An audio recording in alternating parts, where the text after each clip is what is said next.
طرف آؤ, عزت چاہیے نماز کی طرف آؤ.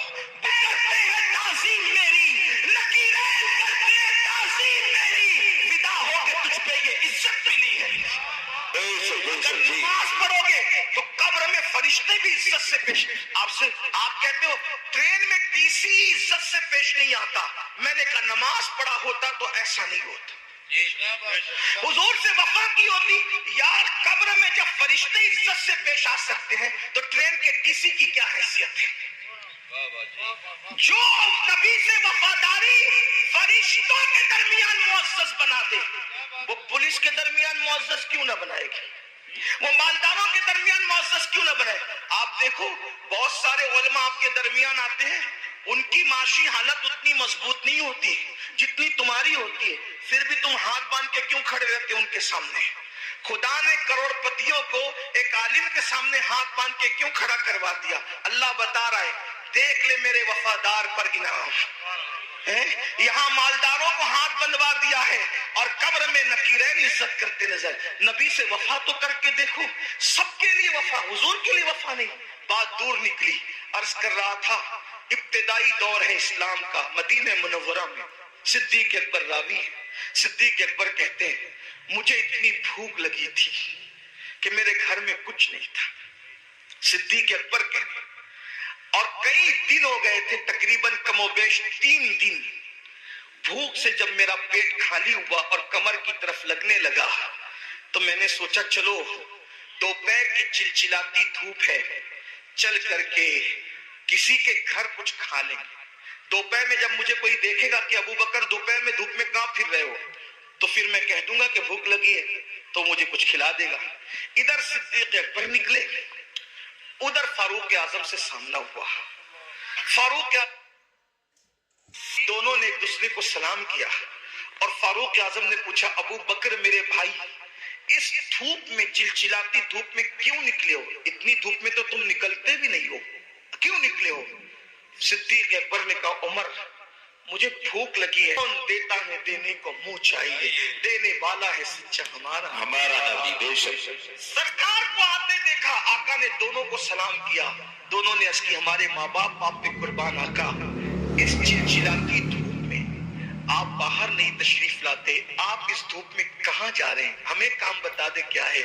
آقا نے فرمایا ابو بکر عمر پہلے یہ بتاؤ تم دونوں یہاں کیا کر رہے ہو. آقا علیہ السلام نے کچھ کہنے کی بجائے فرمایا تم دونوں کیا کر رہے ہو. دونوں نے نظر جھکا کے کہا قاسم نعمت سے یا رسول اللہ 3 دن سے بھوکے, گھر میں کچھ ملا نہیں, باہر آ گئے, بھوک باہر لائی ہے کہ ہم کچھ کھا لیں کسی کے یہاں جا کے, لیکن آقا آپ کیوں باہر آئے. سرکار نے فرمایا تمہارے گھر میں 3 دن سے چولہا نہیں جلا, لیکن اس وقت میرے گھر میں مہینہ بھر ہو گیا, مہینے بھر سے میرے گھر میں چولہا نہیں جلا ہے.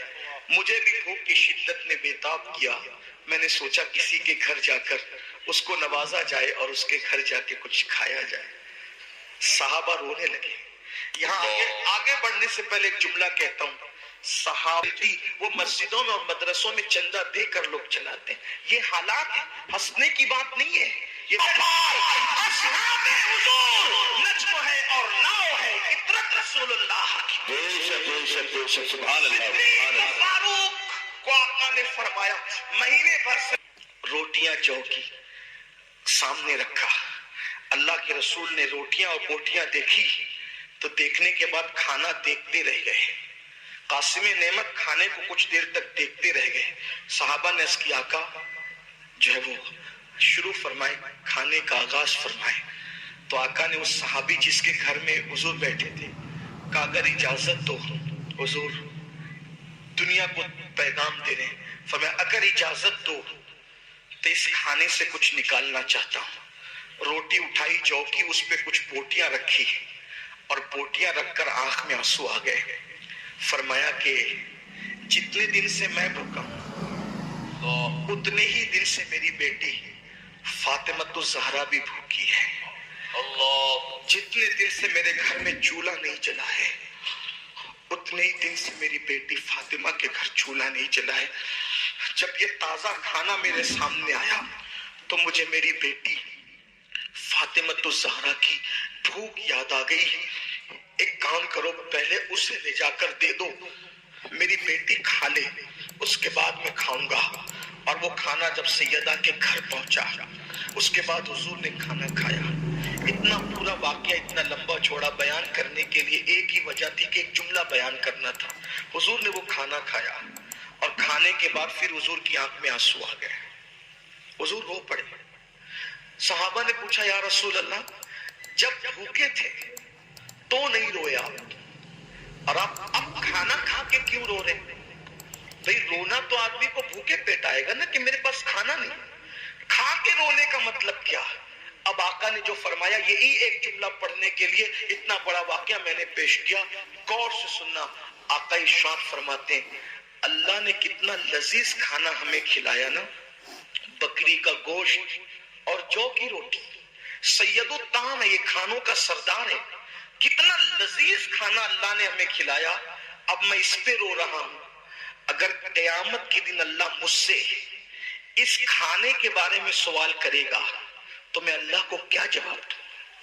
کون کہ ایک مہینے تک جس کے گھر میں چولہا نہیں جلا, جو وجہ تخلیق کائنات ہے, جو نبیوں کا سردار ہے, جس کے لیے نعمتیں پیدا کی گئی, جس کے لیے دنیا بنائی گئی, جس کے لیے قبلہ بدل دیا گیا, جس کے اشارے ابروں پہ چاند ٹکڑے کر دیا گیا, جس کے اشارے پہ سورج پلٹا دیا گیا, اس رسول کو امت کو تعلیم دیتے ہوئے یہ احساس ہے کہ میں نے ایک دن آج ایک مہینہ چولہا بند رکھنے کے بعد آج بکری کا گوشت اور روٹی کھایا ہے. اگر اللہ مجھے اس کے بارے میں پوچھے گا میں کیا جواب دوں؟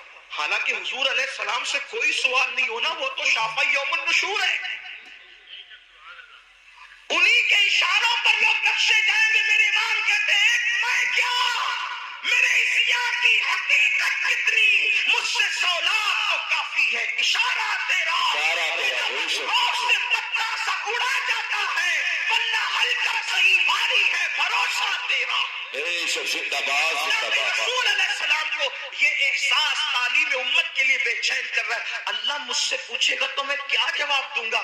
بتاؤ میرے بھائیوں, ایک دن میں 2 مرتبہ کپڑے بدلتے ہو, 3 مرتبہ پیٹ بھر کے میں منع نہیں کر رہا ہوں, کھانے کے لیے منع نہیں کر رہا ہوں, کپڑے پہننے کے لیے بھی منع نہیں کر رہا ہوں, لیکن اتنا ضرور کہنا چاہتا ہوں جس کھانے کے رنگ میں ڈوب کر رزاق کو بھول گئے ہو, جن کپڑوں کے غرور میں اللہ کو بھول گئے ہو, وہ ہم سے پوچھے گا اور وہ ہم سے سوال کرے گا.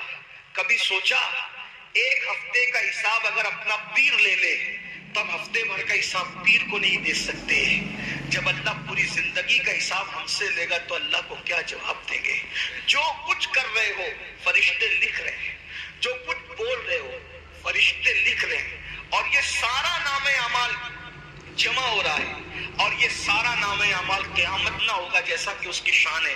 یہ پڑھ سکو گے کہ میں نے فلاں تاریخ کو فلاں رات 3 گھنٹے تک زنا کی فلم دیکھی تھی خدا کے سامنے. وہ تو آمنے سامنے سے پاک ہے, لیکن صرف اس کی جیسی شان ہے, خدا کا سامنا ہے. یہ پڑھ سکو گے کہ میں نے لڑکوں کے ساتھ بدفعلیاں کی تھی. سوچو, توجہ کرو. حدیث پاک تو یہ ہے لڑکوں کے ساتھ بدفعلی کرنے والا کہیں بھی مرے. اللہ نے کچھ فرشتے ایسے پیدا کیے جن کی چونچ ہے پرندوں کی طرح, کہیں بھی مرتا ہے اس کو اٹھاتے ہیں, اٹھا کر وہاں لے جا کر پھینک دیتے ہیں جہاں قوم نہیں ہے. اللہ تیرے ساتھ ہے, اور کتنا ساتھ ہے تو کہتا ہے نحن اقرب الیہ من حبل الورید, اللہ تیری شہرک سے زیادہ قریب ہے. اور ایک مقام پہ فرماتا ہے ان اللہ کان علیکم رقیبا, اللہ تم پر کڑی نگرانی فرما رہا ہے. مسلمانوں ذرا سوچو, حلال غذا سید العالمین وجہ تخلیق کائنات کھا لے تو روئے, اس کے بارے میں اللہ کو جواب کیا دوں گا؟ ہم تو گناہ کر رہے ہیں اور ہمیں احساس ہی نہیں. اللہ کو حساب بھی دینا ہے, اللہ کو جواب بھی دینا ہے. امام اہل سنت اعلی حضرت جیسی شخصیت کہتی ہے کریم اپنے کرم کا صدقہ لئی میں بے قدر کو نہ شرما, تو اور رضا سے حساب لینا, رضا بھی کوئی حساب میں ہے. اندازہ تو فرمائے مسلمانوں, ہم اپنے آپ کو دھوکہ دے رہے ہیں, ہم اپنے آپ کو تباہ کر رہے ہیں, ہم اپنے آپ کو برباد کر کر رہے ہیں. آئیے گفتگو کو سمیٹتے ہوئے دستار بندی بھی ہونی ہے, میں جلد اپنی گفتگو کو سمیٹوں گا. کون کون لوگ ہیں کہ حضرت بایزید بستامی کو مریدین کو پتا چل گیا کہ بایزید کو خون کا پیشاب ہو رہا ہے, ہمدردی کی حضرت آپ جلدی سے کسی اچھے حکیم سے علاج کروا لیں کیونکہ آپ کو خون کا پیشاب ہو رہا ہے. فرمایا میرا علاج کسی حکیم کے پاس نہیں ہے. جائزہ لے لیں کہ جتنے بھی جرائم ہیں, جتنے بھی گناہ بخشنے والا ہے وہ رحیم و کریم ہے. جو لوگ سود کے دھندے کر کے حرام لقمہ اپنے پیٹ میں ڈالتے ہیں پھر بھی ان کا خیال یہ ہے کہ اللہ رحیم و کریم ہے وہ ہمیں بخش دے گا, تو وہ یہ لوگ یہ سب چیزیں نہیں دیکھتے کیا کہ اللہ رب العزت نے پہلا انسان جو تمام نبیوں کا بابا ہے, جو تمام ولیوں کا بابا ہے, جو تمام صحابہ کا بابا ہے, یعنی سارے انسانوں کے جو باپ ہیں, ان کے ساتھ اظہار غیرت کر کے ہمیں متنبع فرمایا, ہمیں تنبیہ فرمائی کہ ہماری شان بے نیازی کا اندازہ کرو, وہی اللہ ہم سے حساب لے گا, رب تبارک و تعالی حساب لے گا. اب بتاؤ مسلمانوں, ہم نے حساب کی کیا تیاری کی ہے؟ اچھا پرچہ بھی آؤٹ کر, اللہ ہم سے کیا پوچھے گا, کیا کیا کہتا ہے؟ فَمَن يَعْمَلْ مِثْقَالَ ذَرَّةٍ خَيْرًا يَرَهُ وَمَن يَعْمَلْ مِثْقَالَ ذَرَّةٍ شَرًّا يَرَهُ. ایک ذرہ برابر نیکی کی ہوگی, اللہ تم سے وہ بھی پوچھے گا. ذرہ برابر جرم کیا ہوگا, اللہ تم سے وہ بھی پوچھے گا. آئیے مجھے بہت پوچھنے پر بہت بڑی بات یاد آ گئی ہے, آپ سب کی توجہ چاہتا ہوں. آپ کے سامنے وہ ابن منذری کے حوالے سے میں پیش کر رہا ہوں بطور مفہوم. اب غور کریں, اس روایت کے راوی ہے سیدنا صدیق اکبر رضی اللہ تعالی, اور تنہا ابو بکر کا ایمان پڑھنے میں رکھا جائے تو سب کے ایمان پر ابو بکر کا ایمان وزنی ہو جائے گا. کہ وہ ہستی ہے جنہیں صدیق, سبحان اللہ. اور ان ایمان والوں میں ابو ہریرہ کا بھی ایمان ہے, بلال حبشی کا بھی ایمان ہے, خالد ابن ولید کا بھی ایمان ہے, غوث اعظم غریب نواز کا بھی ایمان ہے. اندازہ فرمائے جس کے ایمان کی شان یہ ہو اس کے دل اور سینے کی حالت کا کیا عالم ہوگا. وہ صدیق اکبر جو صحابہ کے امام ہیں, افضل البشر بعد الانبیاء بالتحقیق, صدیق اکبر رضی اللہ تعالیٰ عنہ, جن کے بارے میں حضور محدث اعظم کے چوچوی رحمت اللہ علیہ کہتے ہیں مرتبہ حضرت صدیق کا یہ ہے سید, ہر فضیلت کے وہ جامع ہیں نبوت کے سوا. اللہ اکبر. آئیے وہی صدیق اکبر روایت کر رہے ہیں. اللہ اکبر. الفاظ میرے ہیں, مفہوم بیان کر رہا ہوں اپنے الفاظ کے جامع میں. ابتدائی دن ہے مدینہ منورہ میں, اصحاب رسول ابھی نئے نئے جو ہے وہ مدینہ طیبہ آئے ہیں. اللہ اکبر. حجروں کی تعمیر ابھی نئی نئی ہوئی ہے, مسجد نبوی کی تعمیر نئی نئی ہوئی ہے. حالات یہ ہیں کہ سیدنا ابو ہریرہ جیسے لوگ, اللہ اکبر, کبھی لنگی ہوتی ہے بدن پر, اوپر کا کرتا نہیں ہوتا, ان حالات میں زندگیاں گزار رہے ہیں. بلال حبشی کا حال یہ ہے کہ بھوک سے جب مجبور ہو جاتے ہیں تو زمین پر چت لیٹ جاتے ہیں تاکہ اپنے پیٹ کو آرام پہنچائیں. اللہ اکبر. اور خود رحمت دو عالم صلی اللہ علیہ وآلہ وسلم جن کے نام سے آپ نے کانفرنس رکھی ہے, ان کے گھر کا حال یہ ہے کہ جس نے تبوک کے موقع پہ کرتا بھی چندے میں دے دیا اور ٹاٹ پہن لیا, اور جب پوچھا گیا کہ کرتا کیوں دے دیا چندے میں, کہنے لگے ہم جنگ پہ جا رہے ہیں اور میں جانتا ہوں مسلمانوں کے پاس شہید کو کفن دینے کے لیے کپڑا بھی نہیں ہے, اگر کوئی میرا بھائی شہید ہو جائے گا تو ابو بکر کا کرتا کفن کے لیے کام آ جائے گا. یہ ان کے جذبات تھے. مسلمانوں, حق زندہ ہے تو حق کی آواز بھی زندہ رہے گی, اور یہی اہل سنت کا تر امتیاز ہے. ہم جہاں اہل بیت کے بے دام غلام ہیں, وہیں پر ہم صحابہ کے بھی بے دام غلام ہیں. اور قدرت نے ہمیں دو ہاتھ اس لیے عطا کیے ہیں کہ ایک ہاتھ میں اصحاب کا دامن ہے اور ایک ہاتھ میں اہل البیت کا دامن ہے. اسی لیے ہمارا بیڑا پار ہے. ہمارے امام کہتے ہیں اہل سنت کا ہے بیڑا پار, اصحاب حضور نجم ہے اور ناؤ ہے عطرت رسول اللہ کی. بے شک بے شک بے شک, سبحان اللہ سبحان اللہ. فاروق کو آقا نے فرمایا مہینے بھر سے میرے گھر میں چولہا نہیں جلا.